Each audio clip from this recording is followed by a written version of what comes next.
important, and that is to address the human infrastructure, the needs of the working class of this country, the middle class of this country, the low-income people of our country, whether they are black or white or Latino, Native American, Asian American, needs that have been neglected for decades. It is no secret to the American people that for a very long time, the United States Congress has paid keen attention to the needs of the people on top. And yet we have turned our backs on millions of people who are struggling to put food on the table, to take care of their kids, to take care of their parents. And on top of that, obviously, we have ignored the great existential crisis of our time, and that is climate change. And the result of all of that is that today the gap between the very, very rich and everybody else is wider than it has been in 100 years. Today you have two people who own more wealth than the bottom 40%. And for many of our billionaire friends, apparently they are increasingly unconcerned about what happens here on Earth because they're often out of space. But some of us who go home every weekend to our states and our districts, we kind of are worried about what's going on down on Earth and the needs of working families. So, Mr. President, as you know, as soon as we address this bipartisan physical infrastructure bill, we are going to move toward what I consider to be one of the most consequential pieces of legislation for working families since FDR, the New Deal, and the Great Depression. And we are going there and addressing the needs of working families because we understand that real wages for workers have not gone up in 50 years, an explosion of technology, explosion of worker productivity, and yet in real inflation accounted for dollars, many workers today are not making a nickel more than they did 50 years ago.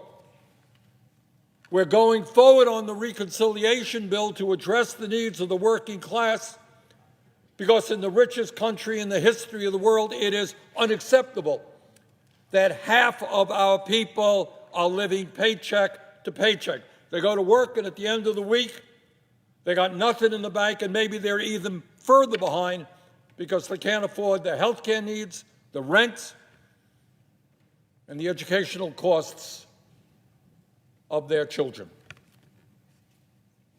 We are going to go forward and pass this legislation because the time is long overdue for the United States Congress to begin to make sure the American people understand that our job is not just to represent the corporate elites and wealthy campaign contributors, but to address the needs of the struggling men and women of our country. And on top of all of that, it would be incomprehensible to the people of our country who turn on the TV, they see the West Coast burning, they see the drought in the Midwest, they see the floods all over Europe, Australia on fire.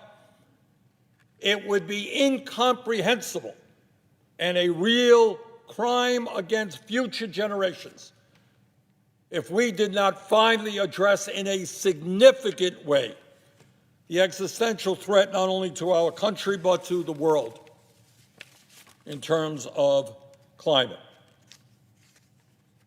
And I wanted to talk a little bit about some of the work that the Budget Committee has done and what is going to be in that reconciliation package, because my friends here in the media are very concerned about process, which is fine, but the American people want to know, hey, what is the Congress going to do for me? What it's going to do to improve my life, my children's life, my parents' life?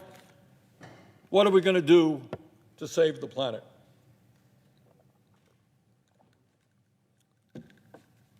For a start, we understand that it is absolutely imperative to end the obscenity of some of the wealthiest people in this country and the largest corporations in a given year not paying a nickel in federal income taxes.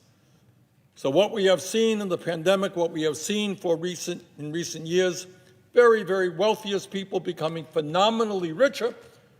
And then there are studies that are coming out that show that in a given year, some of the very wealthiest people in this country, multi-billionaires, are not paying a nickel in federal income tax. And at a time when corporate profits are soaring, we are seeing many major corporations making billions a year also not paying a nickel in federal income tax. And we are also seeing the pharmaceutical industry, which is enormously profitable, which charges our people the highest prices in the world for the prescription drugs we desperately need. We are seeing a situation where they can charge us anything they want because of the power of their lobbyists and their campaign contributions. And we're going to put an end to that as well, because we are going to demand that Medicare start negotiating prescription drug costs with the pharmaceutical industry. So my Republican colleagues say, well, they're going to be raising taxes. Yeah, we are going to be raising taxes on billionaires and on large profitable corporations, and we're going to demand that the pharmaceutical industry stop ripping us off. But we are adhering to President Biden's belief, which I share, that nobody earning less than $400,000 a year should pay a nickel more in taxes.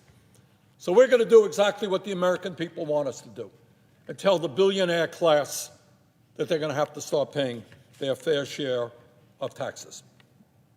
Now, what else are we going to do? And what are we going to use that money for? We're going to use that money to start protecting the needs of our children, working families, the elderly.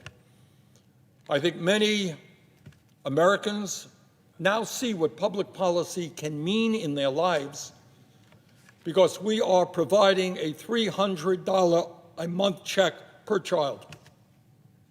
The United States has the highest rate of childhood poverty of almost any major country on earth. That is a disgrace. That it should be unacceptable to every member of the Senate. Well, we're going to end that. And I'm very proud to say, Mr. President, as I know you know, that as a result of the one-year child tax credit extension, $300 per child, we have reduced childhood poverty in America by 61%. Parents all over, in Vermont, California, now have the ability to start taking care of their children. And our job in reconciliation is either to make that $300 a month permanent, which I'd like to see, or at the very least, extend it for a number of years. Furthermore, in the United States of America, every person in this chamber should be disgusted by the dysfunctionality of our child care system. This is not 1950. Mom is going out to work, dad is going out to work, and they demand quality, affordable child care, which does not exist today. So what we say and what our goal is that no working family in this country should be paying more than 7% of their income for child care. And on top of that, we're going to make pre-K education for 3- and 4-year-olds free. Yes, that's right, free. We're going to do what other industrialized countries do and understand that the most important investment we can make is in the little children. And by the way, when we do that, we're going to allow well over 1 million women to go back to work because they no longer have to stay home because of lack of affordable child care. Mr. President, it is a bit embarrassing that our great country is the only major country on earth not to guarantee paid family and medical leave. Imagine that. Every other country in the world, virtually, does that.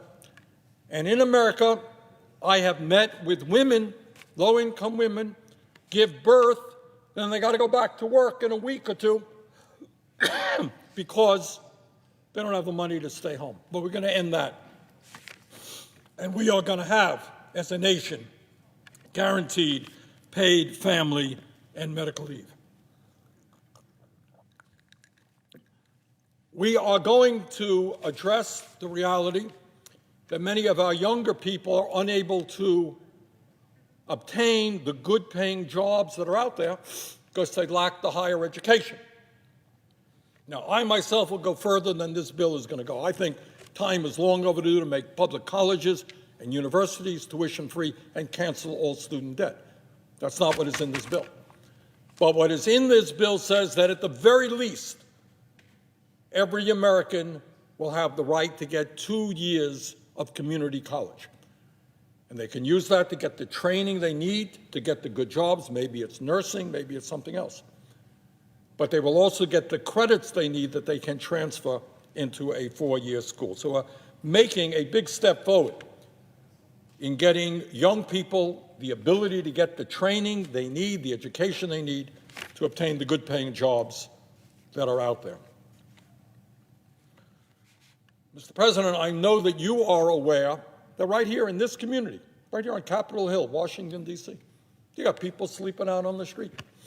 And they're sleeping out on the streets in every state in this country. In fact, we have almost 600,000 people sleeping out on the streets of the wealthiest country in the history of the world. Well, this legislation will create millions of jobs in housing and in other areas because we are going to build the low-income and affordable housing that we need. And it's not only homelessness. You got 18 million households spending 50% of their limited incomes on housing. We need to build low-income and affordable housing, and when we do that, we're going to create a heck of a lot of good-paying jobs. Just today, I talked to a gentleman whose wife is very, very ill and is having a hard time affording the home health care that he is paying for. We are an aging society, and whether people have severe disabilities or whether they're just getting old, people would rather stay at home in many cases rather than be forced into nursing homes. And what our legislation will do is significantly improve home health care in this country and make sure that those people who provide that important service, difficult service, are adequately compensated. Mr. President,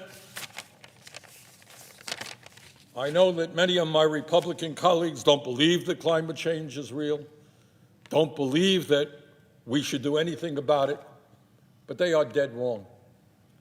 And we cannot go home and look our children and grandchildren in the eye, knowing what we know, knowing that in many ways the climate crisis turns out to be worse than what scientists predicted it would be. Climate ordinarily changes over thousands of years, hundreds of years.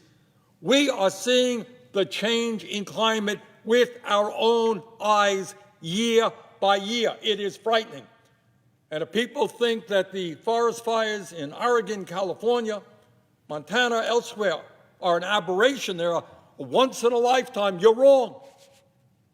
Everything being equal, we will see worse in years to come. And the truth is, what makes this crisis so difficult, we can't solve it alone. We're going to have to work with China and India and Europe.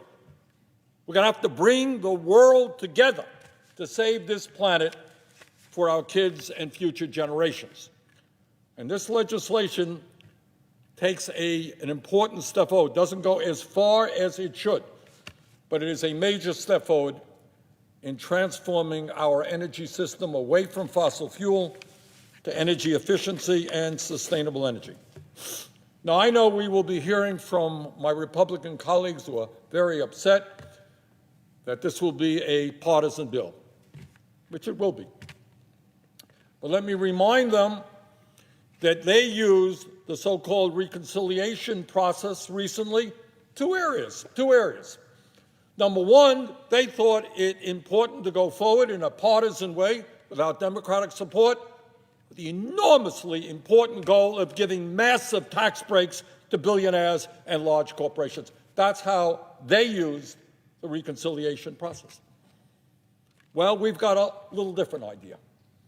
We're going to use the reconciliation process and the 50 votes we have with the Vice President to protect the working families of this country, not the billionaire class. And the other effort that they made in terms of reconciliation was to try, and they came within one vote of doing it, the late John McCain. They would have thrown up to 30 million Americans off of health care by ending the Affordable Care Act. So they have used reconciliation, and we will use it, except we're going to use it to protect ordinary Americans, the children, the elderly, the sick, and the poor, rather than just the very wealthy or the pharmaceutical industry. So, Mr. President, we are now in the midst of a debate over the physical infrastructure, the bipartisan bill, very important. We need to rebuild our roads and bridges. But more important is the need to address the crises facing working families all over this country. And when we go forward and do that, when we protect our children and the elderly and the environment, we're going to create millions of good-paying jobs, put people to work, rebuilding this country in a way that is long, long overdue. With that, Mr. President, I would yield the floor.